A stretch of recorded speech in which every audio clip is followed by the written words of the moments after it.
what do you think that the founding principles of the United States have to offer to working class people as an alternative to the utopian vision put forward by the radical leftists? I mean, hypothetically, communism and these terrible systems that emerged in the 20th century were aimed at the working class, right? Workers of the world, unite. You have nothing to lose but your chains. Well, it turns out the chains you're going to be put in by the radical leftists are a lot thicker than the ones you abandoned, but we could leave that aside for the moment. Why do you think that you found the principles on which the U.S. was founded more attractive, and particularly what makes them more attractive and useful to people who are genuinely of a working class derivation? Well, look, there's a limited role for government to play.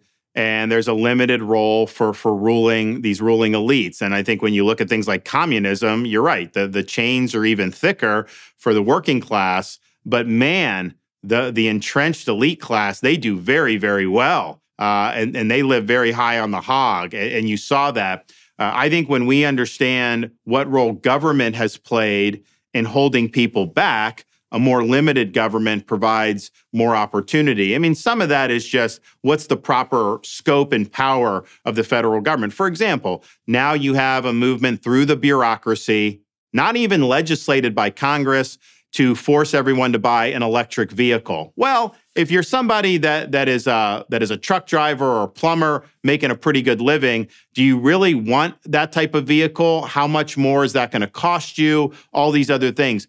That seems to not be much of an issue for the people driving these policies. They have their agenda, and they basically want people to be thankful that they're able to participate with that agenda, even though it's making them worse off. That's part of why you see the White House press secretary every day gaslight the public, saying how good things are with the economy when people are falling further and further behind. They want people to act like that they should be thankful for what's going on, even though we know it's not. So part of it is making sure power is exercised in accordance with the Constitution, which it is not right now. You have a bureaucracy that is untethered to the original understanding of the Constitution. A lot of the most important things that affect people's lives are done not by members of Congress who you can hire and fire during election season, but by unelected bureaucrats. So I think that's a problem. The second thing is just there's a limit to what central planning can do.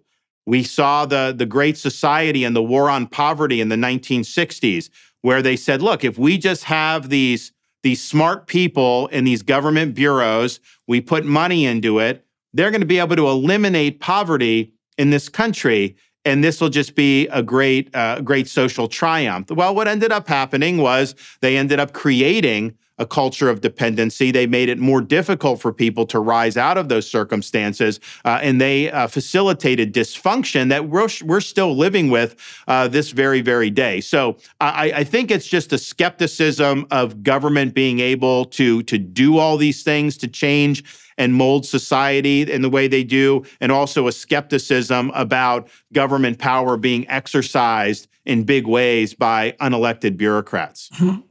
I was talking to a European friend of mine yesterday, and she pointed out that now in Europe, essentially 55% of what people earn goes to taxation. And I thought, well, that's very interesting, because really what it means is that people have given up 55% of the opportunity that presents itself to them in life to the what would you say, to the machinations of the people who are taking their money. And now it's more than half of what they make. Now, on the one hand, you might say, well, that's a good deal because look at all the things that the state does for you. But on the other hand, you might say, well, every single thing the state hypothetically does for you is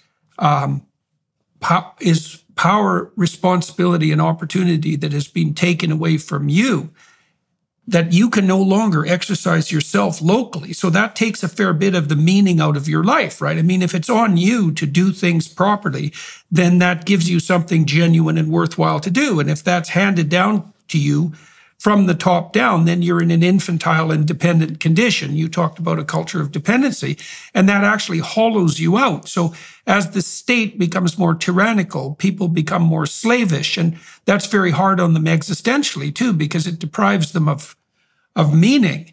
And so I'm very curious, though, if you look at the situation historically, this is how it appears to me. People who promote limited government in principle and who want to devolve responsibility back to local citizenry in keeping with their abilities go to Washington, but the bloody government keeps growing hand over fist regardless. And it doesn't really, if you look at the historical data, it doesn't really seem to matter that much whether it's the Republicans or the Democrats in control. The state just grows and grows and grows and grows at 3 to 5% a year, and no one seems to be able to trim it back. And so have you had any success in doing so at the local level in Florida? And what have you learned, apart from the fact that you have to take flack if you're going to attempt it? What have you learned about how the proclivity of gigantic organizations to keep growing can be managed? Well, we've eliminated 2 agencies since I've been governor, and our cost per state employee is the lowest in the country per capita.